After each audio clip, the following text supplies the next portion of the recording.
Assalamualaikum warahmatullahi wabarakatuh. Saya Syah, perwakilan dari kelompok 2, ingin menyampaikan materi tentang cara mengatasi masalah krisis ekonomi yang ada di Indonesia dan di dunia.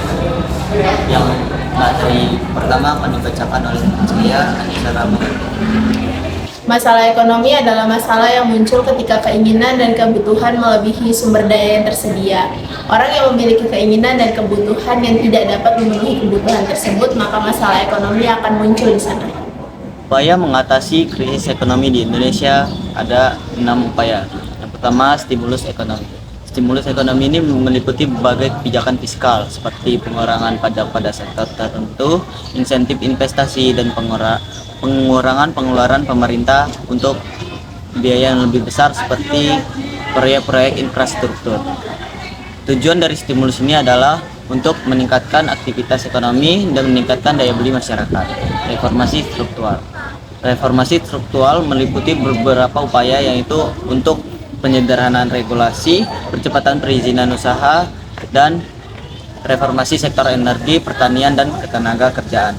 Tujuan reformasi struktural adalah memperbaiki efisiensi ekonomi dan meningkatkan produktivitas. Yang ketiga ada penguatan sektor. Penguatan sektor ini meliputi beberapa sektor. Yang pertama sektor manufaktur, pertanian, dan pariwisata. Dalam hal ini pemerintah mendorong sektor-sektor tersebut untuk menciptakan pertumbuhan dan menambah lapangan kerja baru. Yang keempat ada perlindungan sosial. Pemerintah melakukan perlindungan sosial yang mencakup bantuan sosial tunai, subsidi harga bahan pokok, dan perlindungan kesehatan bagi masyarakat rendah. Langkah ini diambil untuk mengurangi dampak negatif dari krisis ekonomi. Yang kelima ada kerjasama internasional. Kerjasama internasional ini dilakukan untuk memperoleh dukungan, pinjaman, dan investasi atas pemulihan ekonomi yang ada di Indonesia.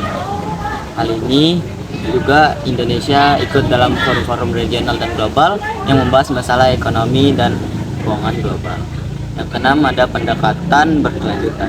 Pemerintah berkomitmen untuk mengimplementasikan kebijakan ekonomi yang berkelanjutan dalam jangka waktu yang panjang. Tujuan jangka panjangnya adalah untuk memperkuat dasar ekonomi Indonesia agar lebih kokoh terhadap goncangan ekonomi di masa depan. Upaya-upaya tersebut adalah upaya-upaya yang dilakukan untuk mengatasi krisis ekonomi di Indonesia. Apabila dilakukan terus-menerus, upaya tersebut meliputi lembaga pemerintah, swasta, dan masyarakat. Materi selanjutnya akan dibahas oleh Anissa Rama. Di sini saya akan menjelaskan berbagai faktor penyebab masalah ekonomi di Indonesia.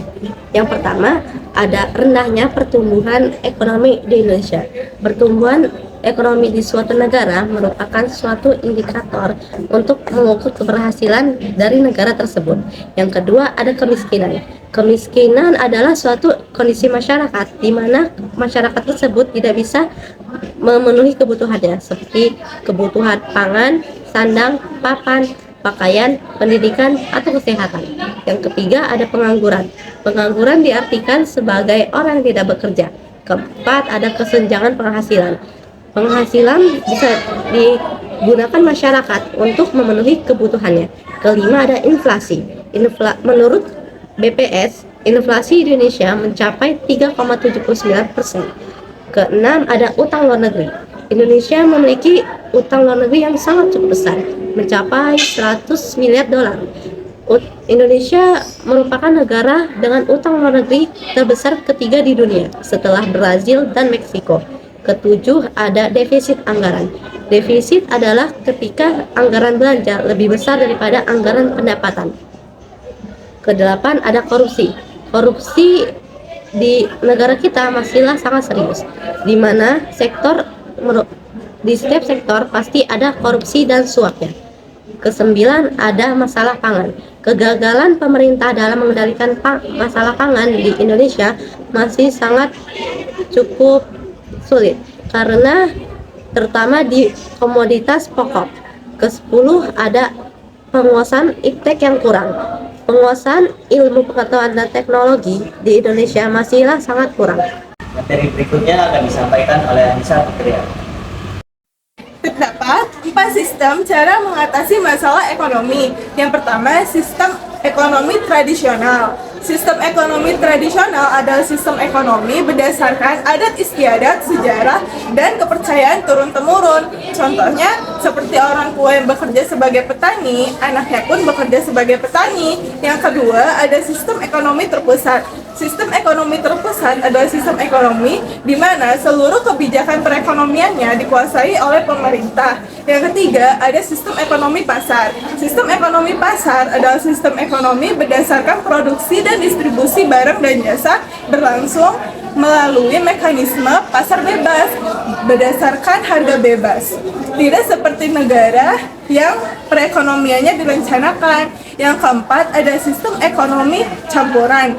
Sistem ekonomi campuran adalah suatu tatanan perekonomian negara yang memiliki peran seimbang antara pemerintah dan masyarakat. Materi selanjutnya akan disampaikan oleh Rati Fitria. Alasan Indonesia terkena masalah kasus ekonomi yaitu 1. Kasus pengangguran dimulai dari penolakan pekerjaan hingga pemecatan. 2. Pertumbuhan ekonomi yang lambat. 4. Jumlah yang diperoleh tidak cukup untuk kebutuhan semua orang. Sekian. Selanjutnya akan disampaikan oleh Priska Verlanda. Tantangan ekonomi yang dihadapi global. Yang pertama adalah COVID-19. COVID-19 telah mengganggu ekonomi global secara signifikan.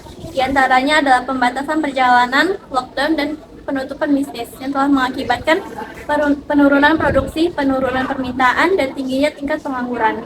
Materi yang terakhir akan disampaikan oleh Gila Ernst. Saya akan membacakan beberapa contoh masalah ekonomi di dunia. Yang pertama adalah perubahan iklim, yang kedua adalah ketimpangan pendapatan, yang ketiga adalah inflasi, yang keempat adalah konflik dan ketegangan geopolitik, yang kelima adalah kemunduran demokrasi, dan yang keenam adalah utang publik. Dan cara mengatasi masalah ekonomi di dunia. Yang pertama adalah melakukan reformasi struktural untuk meningkatkan efisiensi dan akuntabilitas sektor publik dan swasta. Yang kedua adalah mendorong pembangunan berkelanjutan dengan memperhatikan kondisi lingkungan, ekonomi, dan sosial. Yang ketiga adalah meningkatkan kerjasama dan integrasi regional untuk memperluas pasar, meningkatkan perdagangan, dan mengurangi hambatan. Yang keempat adalah mengembangkan sumber daya manusia untuk yang berkualitas dan mampu berdaya saing. Yang terakhir adalah menjaga stabilitas makroekonomi dengan mengendalikan inflasi, defisit anggaran, dan utang publik. Baik, itu saja materi yang dapat kami sampaikan tentang cara mengatasi krisis ekonomi yang ada di Indonesia dan di dunia. Terima kasih. Wassalamualaikum warahmatullahi wabarakatuh. Audio Jungle.